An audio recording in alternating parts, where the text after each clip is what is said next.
Are you a podcaster? Maybe you've got that big idea and you're looking for a network to join. The multi-award-winning Ozcast Network can get your content to eyes and ears all over the world. Join now for the first month free, and you could be featuring this sound at the beginning of your podcast. Ozcast. Simply head to ozcastnetwork.com for details. This beautiful young lady, her name is Melody Horrill. Peter, you would know Melody. We worked together many years, yes. So when it was 7, Channel 7 was... And they did the strange flip, changing 7 to 10. They changed the signs out the front and the stationery, and we didn't move. I still think that was quite psychologically traumatic. One day you were one thing, the next day you were the next, the other. Yeah. She's on the line. Melody, how are you? Hello, Jeremy. How lovely to speak with you again after all these years. I know. It's been a long, long time. It has. But you haven't stood still. I sort of thought for some reason you were still in town, but you've gone to Melbourne. I came to Melbourne several years ago, really. It was for my partner's work. That's why we ended up here. I'm here at the moment. At the moment, you are keeping your powder dry. I am indeed. Look, Melbourne's been very good to me in many ways. Of course, Adelaide will always be home. Will always be home no matter where I go. But, Grant's work is important to him, so this is why we're here.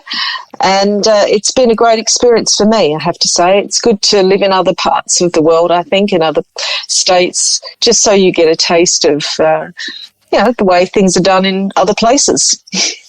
And when you, I suppose you can still keep your hand in when it comes to television, here and there, doing bits and pieces. Oh, I'm a bit of an old hack now, Jeremy. I mean,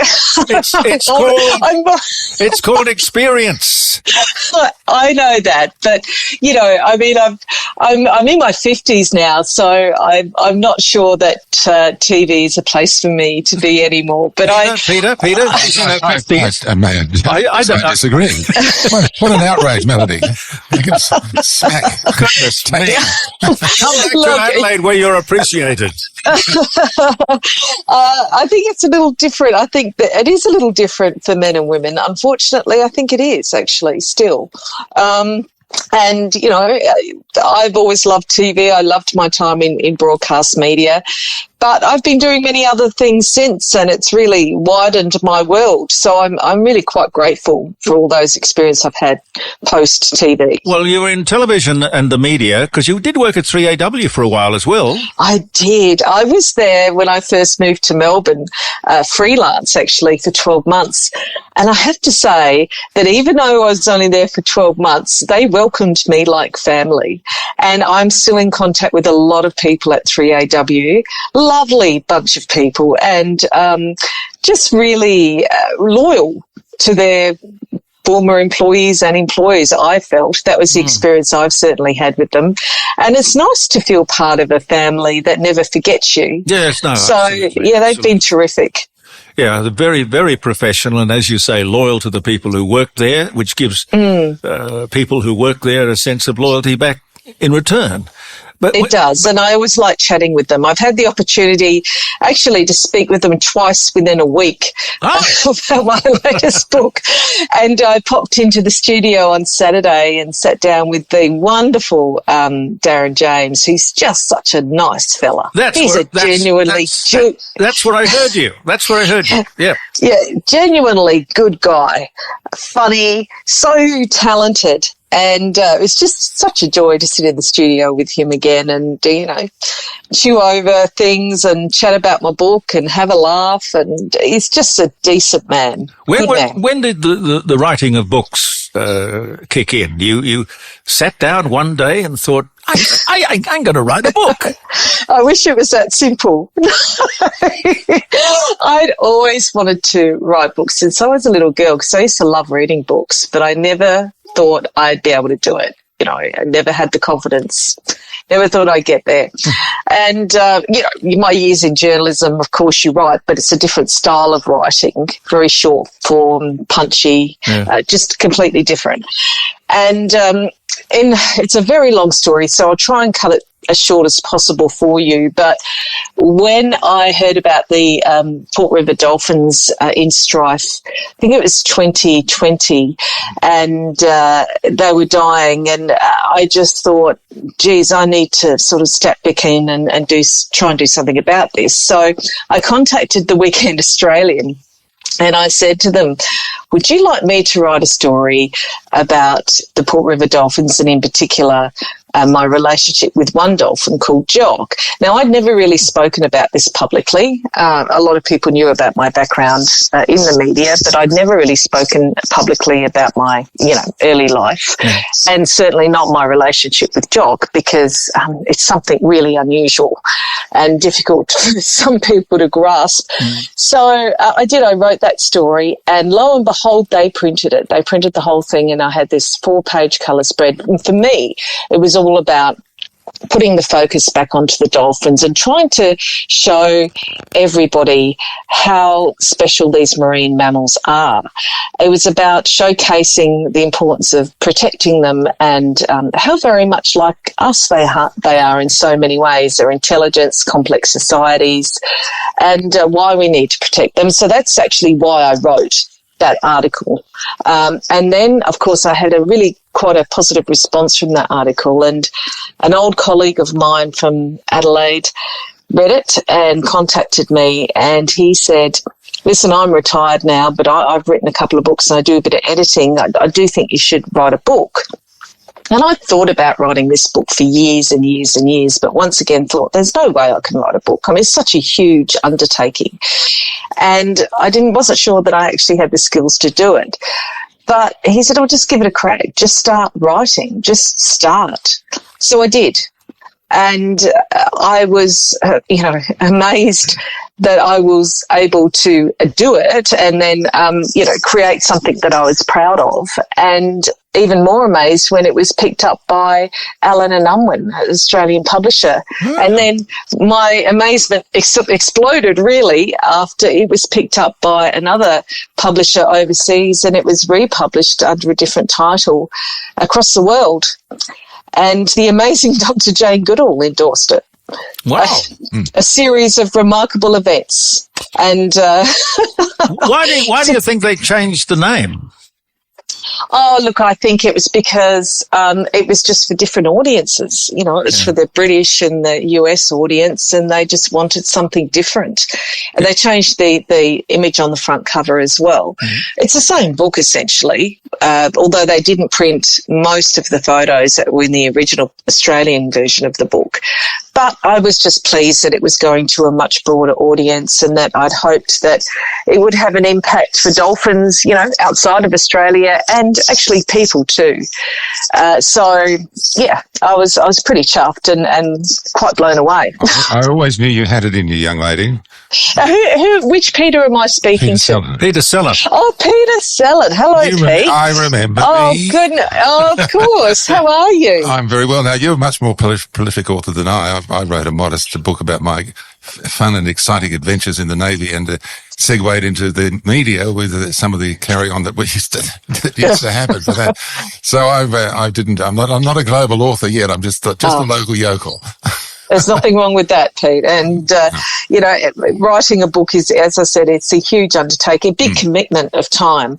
In fact, I ended up leaving my full-time position at the time when I was working for a media and communication manager for a federal government agency, and to write the book, because I knew that I just couldn't really commit myself to doing that properly and work full-time at the same time. I just couldn't do it. So, yeah, and I've kept going.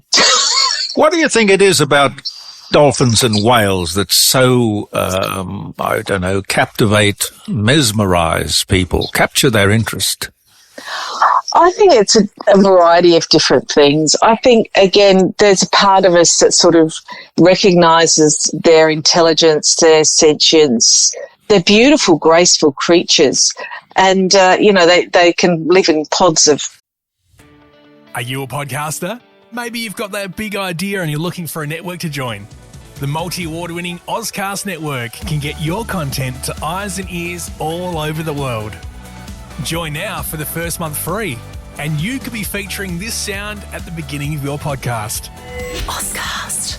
Simply head to ozcastnetwork.com for details. Certainly dolphins of hundreds of individuals, so they're quite social and they bond. They form deep bonds with one another in their family. So I think we resonate with that. And also, I'd like to think that they're very much the ambassadors of the sea. I mean, we're land animals at the end of the day, and it's really hard to connect with things out in the ocean, I think. But because dolphins live so close to the coast, you can stand on a beach and watch them. So there's that connection there that you don't necessarily have with something living under the sea, like, I don't know, an octopus or a fish. Or Peter Sellen when he was in a submarine. Yes. Yes. There's that too. Yo-ho-ho and a bottle of rum.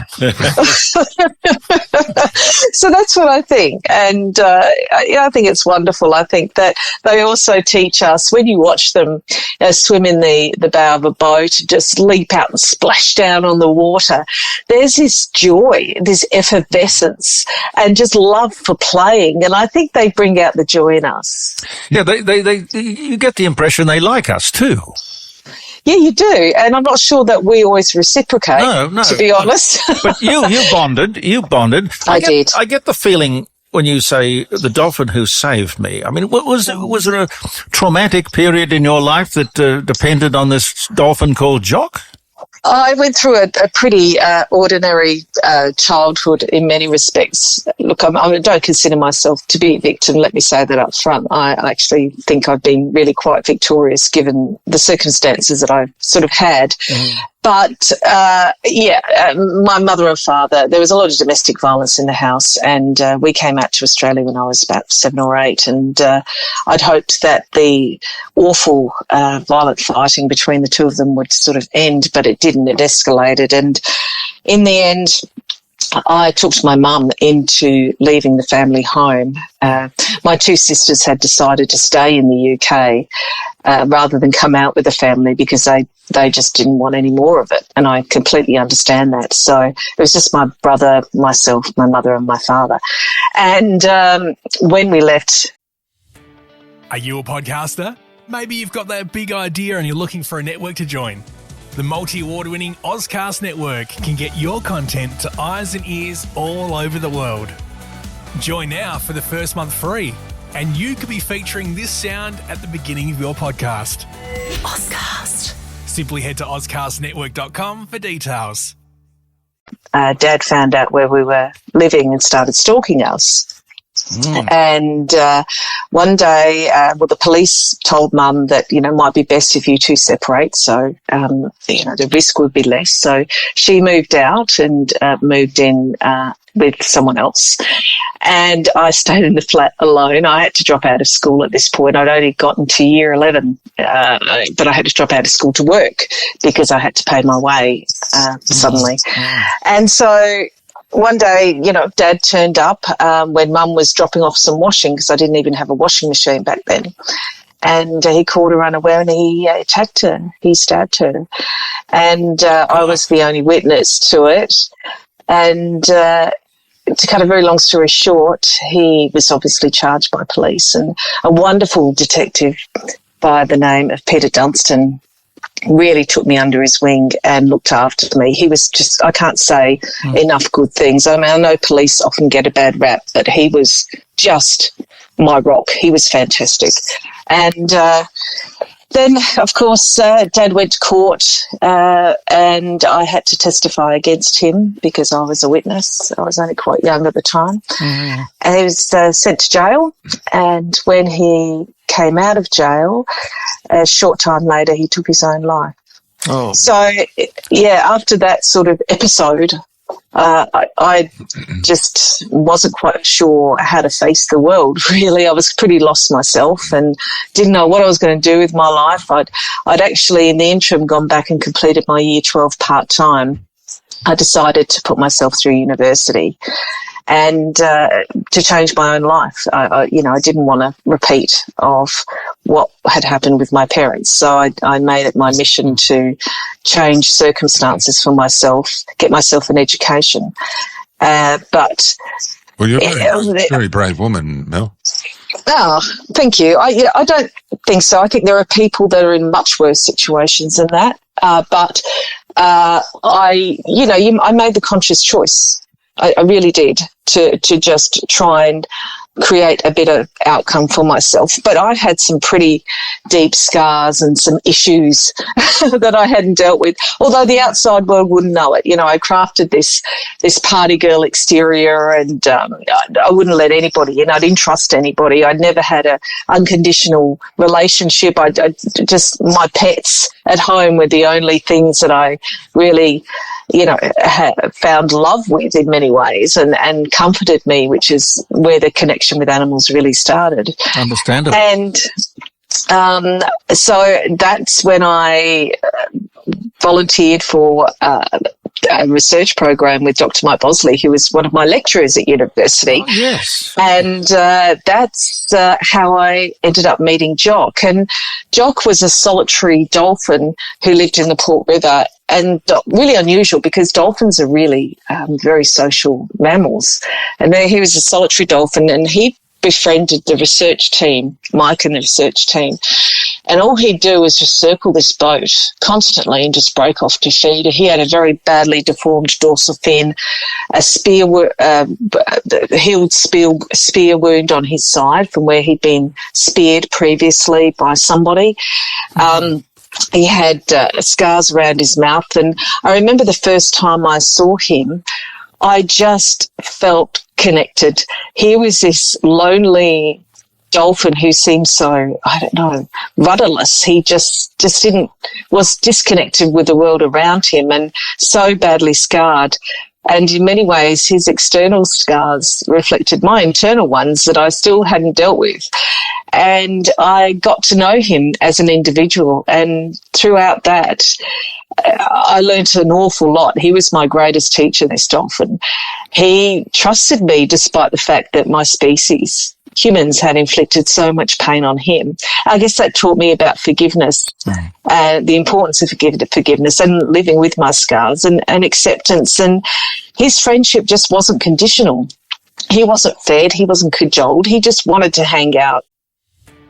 Are you a podcaster? Maybe you've got that big idea and you're looking for a network to join. The multi-award-winning Ozcast network can get your content to eyes and ears all over the world. Join now for the first month free, and you could be featuring this sound at the beginning of your podcast. Ozcast. Simply head to ozcastnetwork.com for details. Because he liked the company and my company, and that was so very different to any relationship I'd ever experienced in my life before. There were no strings attached with my friendship with Jock, and he trusted me without question, and so I learnt the value of trust. And he helped me realise that I was actually okay and worthy. I think that's the word, worthy, to be around. I was good enough. And I really rediscovered joy and the importance of living in the moment with him. And instead of the sadness and the bitterness of the past, I just chose to focus on the wonder of the world around me. It changed my perspective completely. Beautiful. And when we led Jock out, eventually he sort of followed us out to meet other dolphins. I knew that he was reluctant to do that and probably scared, but he did, and he eventually became integrated with the other dolphins in the Port River. And that taught me the value and the importance of leaving my own comfort zone and allowing myself to be vulnerable in the big wide world. So, and of course he set me on a path that would change my life forever. Because How old were you then? I was probably in my early 20s. Yep.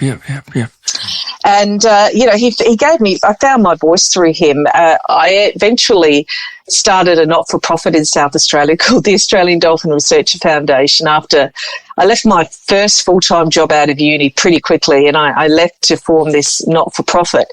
I don't know how I did it. I look back on it and I think, how the hell did I do that? But, of course, I wanted to raise awareness about the dolphins and the Port River dolphins, and I started a dolphin sponsorship scheme with Mike Bosley.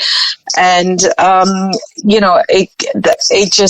I found myself suddenly thrust into media interviews, and then I became a spokesperson for other sort of environmental issues, and that led me to a career in the media. Well, you should be, you could do just the most wonderful programs. I mean, you're a natural and just beautiful to listen to. And your new book, tell me about Sheltered, your new book. Sheltered yes, thank you. It's my new book. It was published by Ultimo Press, so a different publisher published this one. Are you a podcaster? Maybe you've got that big idea and you're looking for a network to join. The multi-award-winning Ozcast network can get your content to eyes and ears all over the world. Join now for the first month free, and you could be featuring this sound at the beginning of your podcast. Ozcast. Simply head to ozcastnetwork.com for details. And it's really a compilation of real-life love stories that showcase the deep connections and devotions between people and their rescue animals. It's really a book about love and hope. And each story explores how the rescue animal, whether it's a dog or a cat or a horse or a donkey or rabbit, even ferret, impact the lives, ferrets, because I really wanted to include other animals, other companion species, not just dogs and cats, because there are so many companion animal species that have positive impacts on our life and who need our help, quite frankly.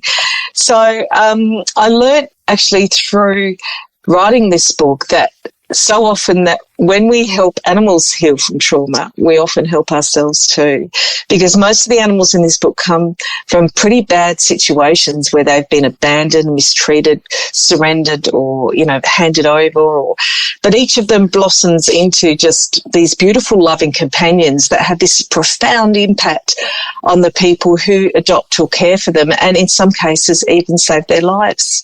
So after I decided to actually write the book after the COVID lockdowns had finished, and I heard about the huge numbers of animals going back to shelters around Australia, people going back to their normal lives, and they were just giving back the animals, and more were just being, handed over. And then, of course, the cost of living crisis hit. And even more animals, shelters were bursting at the seams with these unwanted, discarded animals. And I thought, I just have to do something about this. And I knew that I had my voice and I knew that I could write. And I wanted to give something back to the animals that had given me so much in my life, not just dolphins, but, dogs, cats, horses. And I had a debt of gratitude, really. And I just wanted to give something back. So, and I hoped that the book would lead to more people considering adopting an animal or even supporting these charities and not-for-profits that really get very little, if any, support from the government. Yes. They rely on people's generosity. And it's such a big issue. Melody, you're a beautiful person. You are truly a beautiful person and a gifted broadcaster, may I say. Bless you. One of the things that we do at the end of the show, towards which we are heading now, is we go out to the Animal Welfare League and talk to Anthony, and he picks a pet of the week. And it could be anything. It could be a ferret or a rabbit. I don't think he does birds. But we here at the dining room table, in the court of public opinion, love animals. We love animals. Sometimes they're so much nicer than people. I don't know. I think that animals actually, they teach us a lot. They teach us to be selfless and vulnerable, and we drop our guard around them, and we show that unconditional love and acceptance. And, I think that animals help our hearts just to rest a moment in a world full of conflict and pain and all these awful things. They just, when you pet an animal, spend time with an animal, your heart rests. That's right. Yeah, your blood pressure goes down. It's just very It does. Peter, it's do you have very a pet? important. I have a rescue cat at the moment called Q, and I've had him for 15 years. So he's been my constant riding companion. He stays curled up at my feet as I tap away. Why did you call him Q? Well, most people think it's a James Bond thing, but it's not. No. I'm a massive Star Trek fan. And Q is the omnipotent being in Star Trek that's really mischievous and and yet is all powerful and just pops up in random places. And I don't know, it just seemed to suit him. Well, Shelton is available, and so is a dolphin called Jock, I imagine. Yes. Are you writing another book? Look, I've been approached to co-write a couple of books, actually. I've written 3 books in 3 years, and I feel at the moment I'm just taking a short break because, you know, it can be taxing, especially when you write books from the heart, which is what I do. And so I need to get the creative juices flowing again. And so I'm considering co-writing one of those books. And one of them is with Professor Marchie Hedderberg, who's an amazing man who lives in Adelaide. And he's sort of approached me to co-author a book with him. And so I might just do that. But at the moment, I'm just taking a short writing break. You could do a cat named Q. I've already written that. Okay. That's my second, A Cat Called Q and the Magic Globe is my second book, but my first young adult fantasy. That was published by a US publisher, so that's already out there. Oh. Right. You're quite prolific. I was going to say, blimey, Charlie, you never slow down. But you're lost to this business because there are very few people who can do what you do. Oh, thank you. I really, that means a lot coming from you, Jeremy. You're an amazing broadcaster. And I'm still alive. The greatest compliment. Yes, alive. I know you are. I refuse to lie down. Good. Well, I feel the same. So we're similar in that respect. Wonderful to talk to you, Melody. Lovely to chat. Bless Thank you. Let me know. Bless you too. Let me know when you get the next book out. I will indeed. And see you, Pete. Lovely chatting. See you. Bye-bye. All the best. Melody Horrill, ladies and gentlemen. Are you a podcaster? Maybe you've got that big idea and you're looking for a network to join. The multi-award-winning Ozcast network can get your content to eyes and ears all over the world. Join now for the first month free, and you could be featuring this sound at the beginning of your podcast. Ozcast. Simply head to ozcastnetwork.com for details.